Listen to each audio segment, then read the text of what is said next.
Hi, my name's Tim Reid, real estate agent in the Calgary area, an investor for over 12 years in the Calgary market. And for some of those out there that haven't seen a lot of my videos or maybe haven't seen me speak in the past, I'm going to go over a little brief overview of myself and my experience of what I'm all about. And I've been investing for over 12 years, almost 13, coming up here around the corner in 2023.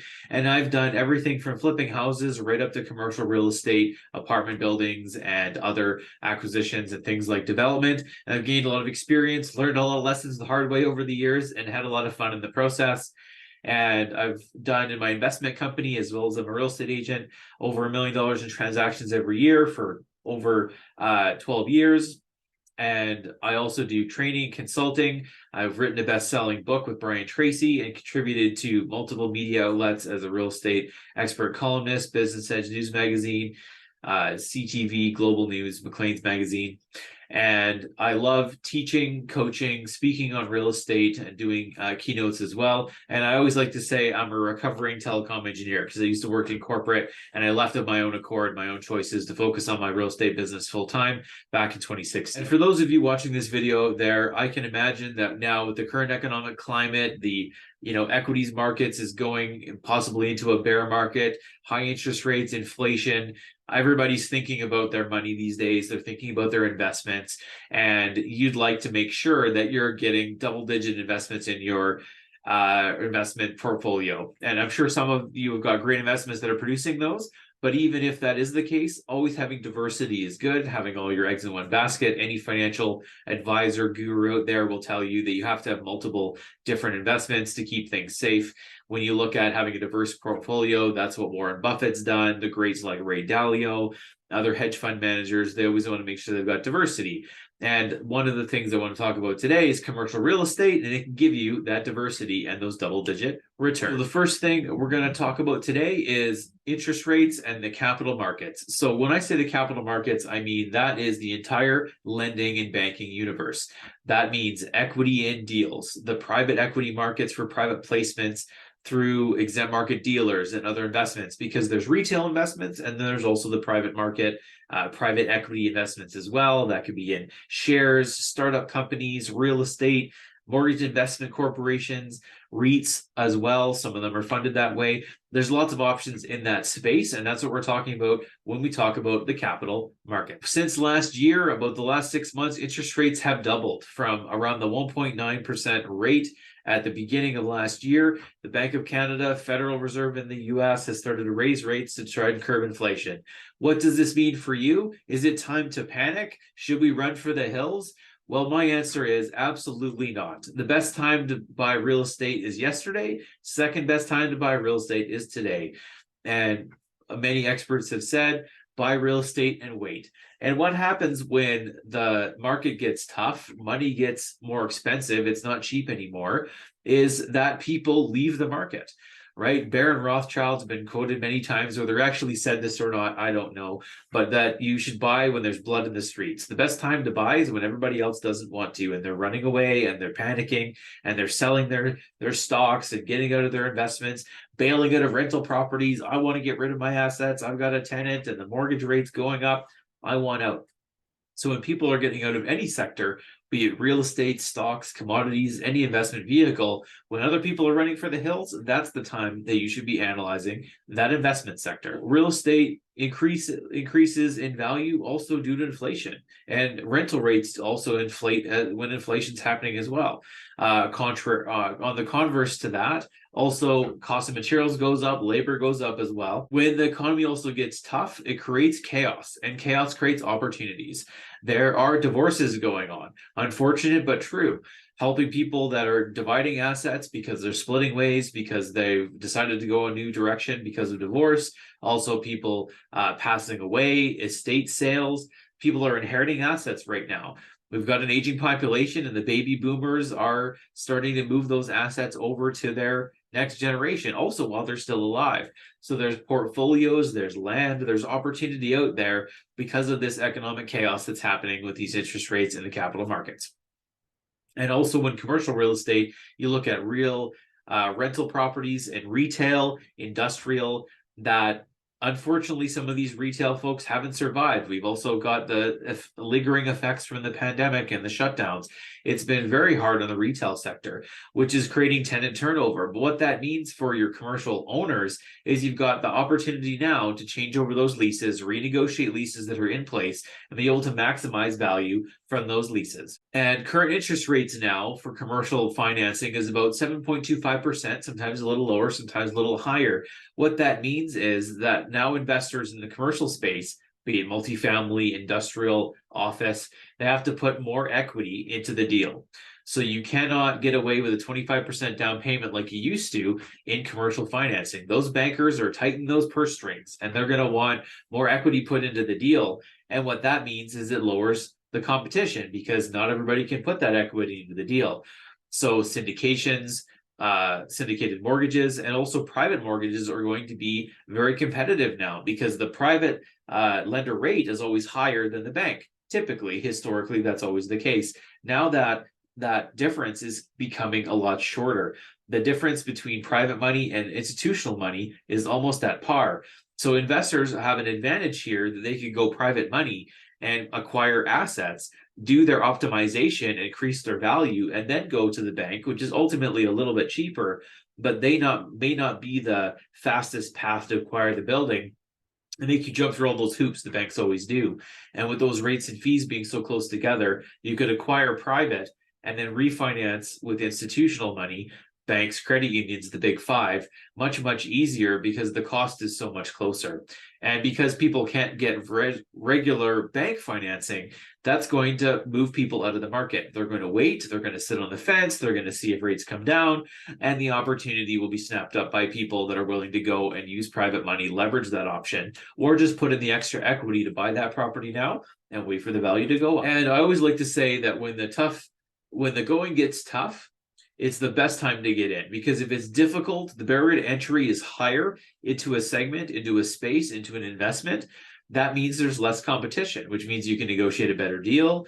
You can negotiate seller financing as well because of these high interest rates. And the alternative to private money is there's lots of free and clear assets out there, be it multifamily, smaller assets like a fourplex, sixplex, that those owners would be willing to possibly discuss vendor financing and creative financing structures. They can be the bank, they can make the interest, and you can get that financing directly from the seller. So number two, why is Alberta, why is Calgary a good place to invest right now? A topic I love talking about, and I've been helping people recently invest from other parts of Canada into Alberta, and of course Calgary area is my focus, but Alberta at large because we've got a lot of advantages in our province when you look at investing compared to other areas.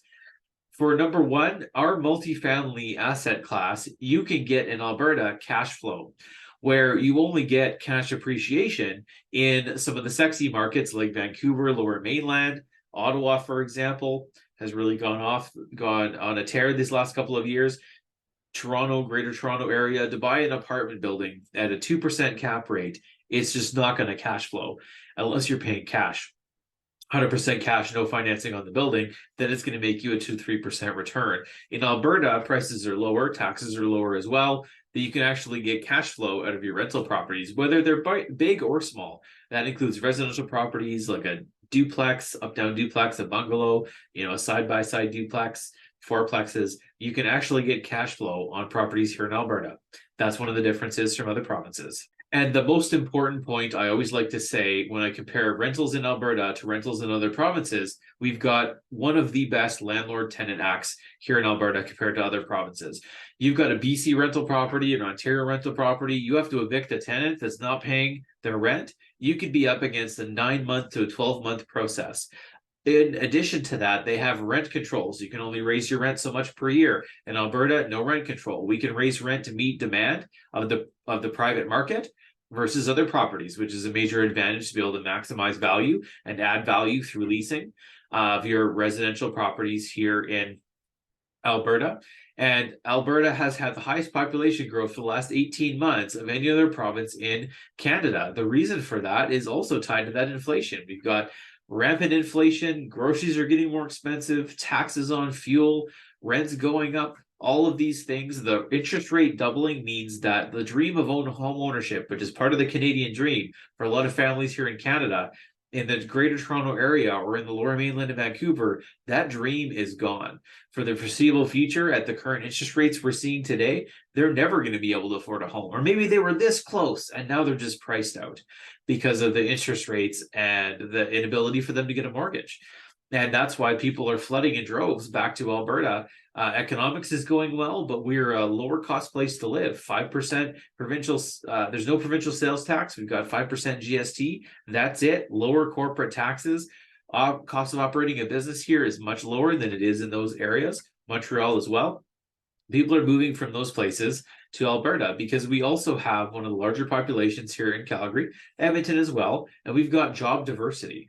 So if somebody wants to move to a lower cost climate, they could move to Winnipeg, they could move to Regina, but your opportunity for employment is much more limited in those areas, more agricultural, mining, government employment there versus the manufacturing, tech sector, of course, oil and gas that we have here in Alberta, more opportunity for jobs and different job types that you can take your career with you and move to Alberta than you could moving to those lower cost markets in the mid prairies, like in those areas. And I will also say this, that our vacancy rate for residential properties is so low right now that we know someone that worked at one of the largest leasing companies in Calgary, and they're one of the top leasing agents for residential properties. They left that job to go sell real estate and work in real estate sales because they're not making any money leasing anymore residential properties because there's so little to rent.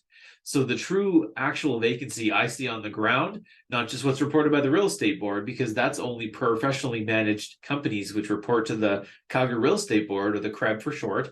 And there's a lot of privately managed properties that don't count towards that total, that we're seeing effective vacancy rate here in Calgary of probably closer to 0.5%, maximum 1%. That's not what the boards will report, but the real vacancy on the ground, because all these people are moving into Calgary. And there's articles and analysts have come out recently stating we're 40 to 50,000 residential properties short just in Calgary alone. So that absolutely will have an impact on other areas as well. Edmonton is going to be no different. Red Deer, other larger, smaller towns in the Alberta region are going to have the same challenge. We've got people moving in. We've got economy doing well. We were in the downswing for so long. We're definitely headed back up to the top of the real estate cycle. That those people need places to rent. They need places to live. That vacancy is going to stay low for the foreseeable 2 to 5 years. So there's very good tailwinds for that sector in multifamily over the next few years. And industrial vacancy. So people think about commercial, they think about office towers, the Calgary Tower, Chinook Mall Shopping Center, West Edmonton Mall. That's commercial in most people's minds. However, commercial real estate can be smaller. It can be a lot less lower cost. There's different asset classes in commercial, and that includes small industrial assets like a warehouse with 4 or 5 bays, small warehousing operation that might be 10,000 square feet. It doesn't have to be large, and it doesn't have to be massively expensive.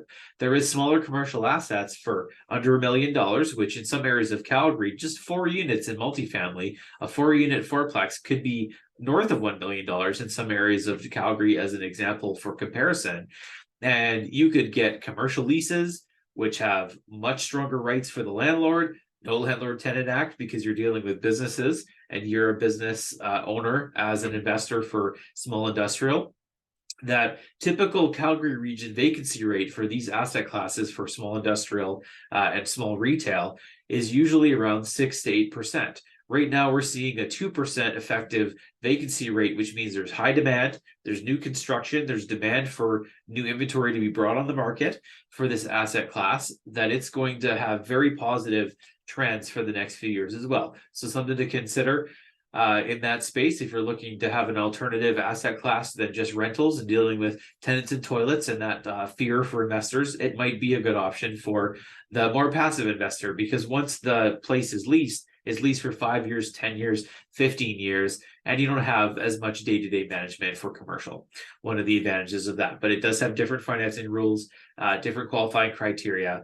It has its challenges and drawbacks, but if that's something you want to take a look at and know more about, please click the number below, shoot us a text, give us a phone call. Look forward to answering questions about that. And section number 3, what is the way that smaller investors can get started in commercial?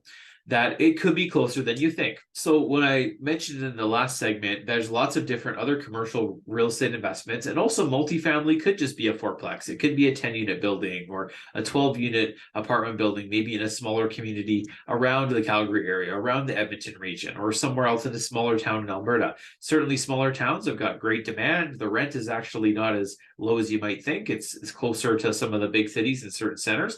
That's something that you can look at to have multiple units in residential or a small commercial warehousing, small commercial condo. You can buy a commercial condo and rent that to a mechanic or a wood shop or a Subway or something of this nature in a lot of different plazas around Calgary and area and other cities in Alberta as well. That some of these assets are the same price as a house. And if you try and rent a single family house out in Calgary, you can only charge so much for rent. And commercial, it can be the same price. You have your condo fees, which of course you could have with a townhouse or apartment style condo as well. And you can rent that with a triple net lease for a 10-year term to a business tenant.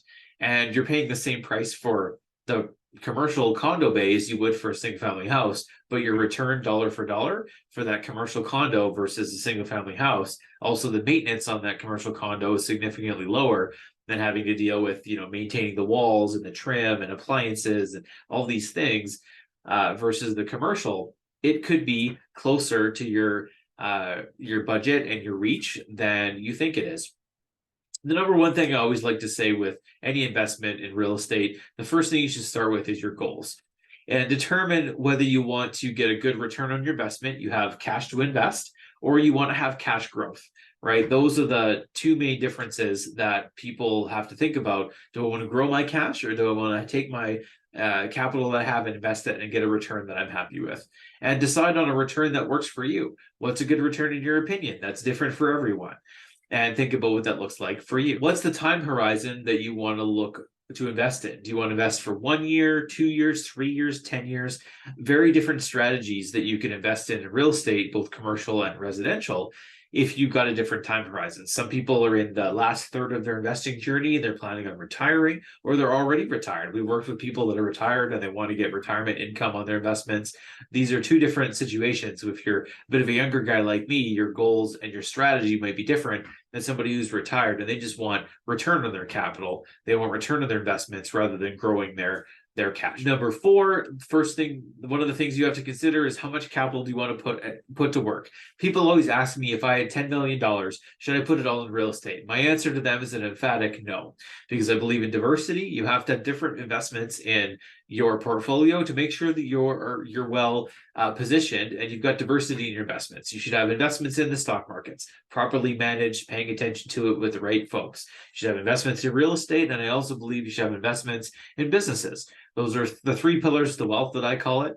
And you want to decide how much you want to put in the real estate vertical and how much you want to have working in that sector, as well as what you want to keep in the other investments. And if you haven't explored the investment in businesses and things like that, it's something to consider. And I think it's a good ingredient of well-rounded portfolios. Not just real estate. It's a great vehicle. I love it. I love to drive it every day, but it's not the only one you should put your investments into. Never have everything all in one basket. Number five, think about which business model you like better. Do you like residential rentals? Does that make sense? Do you like value add real estate where you buy something, you tune it up, you do some renovations, you raise the lease rates, raise the value, and then you might sell that property, right? That's a different business model. As well as looking at things like development and land assemblies. There's lots of different business models in real estate, and you have to think about your style, how much effort, time, and energy you want to put into that property or that property set, that portfolio, and how much day-to-day information you're going to want to be dealing with to manage those investments. So consider the business model. That's number five. And point number six, you have to think about, are you going to be paying cash for this asset in real estate, or are you going to get financing? Of course, because what we talked about in the capital markets, interest rates are going up. You have to consider how you're going to buy that property, whether it's cash or financing, or you might buy it with cash and then get financing after the fact, after you've done the project on the property. These are two very different business models, working with cash, working with financing. You have to decide which one is best for you and your partners. So one of the things I always like to recommend if somebody's wanting to get into the commercial or close to commercial asset classes, if you want to look at multifamily, consider the fourplex. It's not actually commercial financing because it's below 6 units. You can put 20% down payment like any other rental property, but now you've got the benefits of commercial property in a smaller package, I like to call it. And you can use that 20% down payment. If you lived in one unit, you could even do insured mortgage on that property and have 3 tenants to help pay your mortgage and put down 5%, 10% down and get CMHC insurance. If you live in the property, that's a requirement. But that could be a way to get into multifamily without a huge investment. And they run really well. Tenants paid all their utilities. And if you got 4 tenants, not one. So if you got a single family house, one guy moves out, you're 100% vacant. You can have 2 tenants move out. Now you're only 50% vacant. It's much more resilient and you can get very good returns versus the dollars you have to put into them, as well as you can renovate and resell them, because renovating those units, getting those rents raised, there's other investors that don't want to do that work, and you can get a pretty good profit margin by doing that work. And my next point is about flipping houses. I say this all the time. It's not like it actually looks on HGTV. There's all these shows about flip this house and doing all these things on TV. It really doesn't work in the real world like it does on TV. If you're looking to flip a house or do renovation projects here in the Calgary area, please contact us, ask me questions, talk to our team. We can show you how to do projects safely, reliably, and get consistent returns in this changing market, because there certainly are people that got caught in different segments of the residential flipping market and they got stuck with properties. They weren't able to sell for what they hoped they could, and they lost money in some instances, or they had to rent those properties out. Now, that's good if they rent that property out and it works and they can cash flow or they can cover their costs. That's a key component to renovating properties. Always make sure that it's rentable, because if the market does change, there's things we can't control. That if you have to rent a property, you're not going to be in big trouble. So talk to our team, text the number below or call the number below. Love to answer any questions about flipping. We've done this many, many times for many, many years and help clients keep their investments safe and do this successfully in the price brackets that are working, in the areas that are selling, to make sure that you've got a property that you can buy and resell in a short period of time, because that's the name of the game with flipping. You want to be able to do volume and be able to get in and out of that property effectively. So the next point I want to make is creative financing. So when this market interest rates go up, things are getting tougher, bank financing is harder to get, it's more difficult to maintain. You want to look at creative financing options like agreements for sale, like options and rent to own, strategies like that, regular seller financing where they're going to be the bank and give you a mortgage so that you can acquire properties without using the bank, because that's getting harder and harder every day.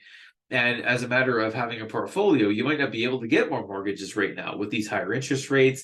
Debt ratios are going to be changing. Underwriting criteria is getting tighter. Like I talked about in the other segment, that getting the mortgage now is much harder than it was 6 months ago.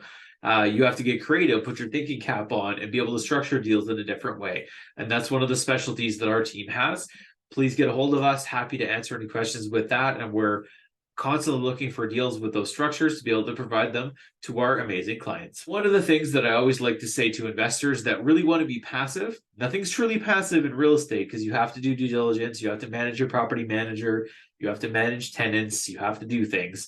There's nothing truly passive in real estate, and there's nothing truly passive in investing. If you're really paying attention to your portfolio, you're always going to be putting a little bit of work here and there. But there are a cross section of people that like to invest in real estate, but they really don't want to be involved in the day-to-day hustle and bustle of tenants and leasing and doing the day-to-day tasks and managing contractors and doing renovations. They would just tear their hair out because they're either too busy doing their daytime jobs, or they want to spend more time with family, and they've got a high-paying job. Maybe you're a doctor, or architect, or lawyer, and you're busy doing your daytime thing. You're just too tired to deal with that stuff at the end of the day. One of the ways that I like to suggest you consider is to just be the bank, right? You can be able to invest your money the same way the big 5 banks do. TD, Royal Bank, BMO, credit unions. What they do is very simply they lend money, they collect interest, and they secure it against assets. And the asset they love the most is real estate, because it keeps them very secure.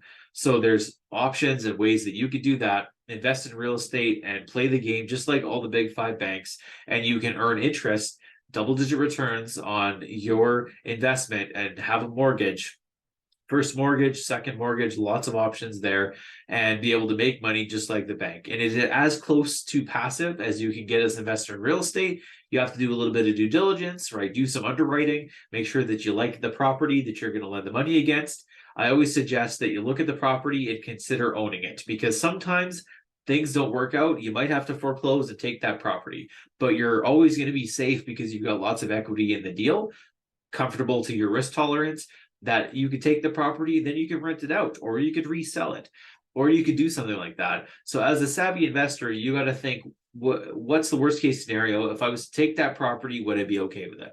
And if the answer is yes, then that's a project you should consider. If the answer is no, and you want to stay mostly passive, then that's a project that you pass on and find one that fits your model a little bit better.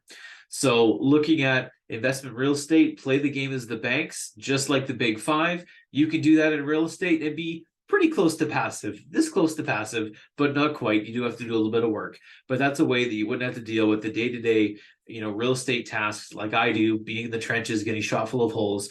You don't have to do that if you don't want to, but you can participate in real estate and get those great returns without a lot of the day-to-day work. And if you want to know more about that, again, click the number below, give us a call, shoot us a text message. Would love to talk to you and figure out what your goals are and find a solution that's tailored to your investment goals. So my name's Tim Reid, real estate agent in the Calgary area and real estate and investing expert, coach, and consultant. Looking forward to seeing you in the next video. If you have any questions about anything I've talked about in this segment, look forward to speaking to you. Again, that number's below. Contact us. Looking forward to speaking with you. Have a great day. See you in the next video.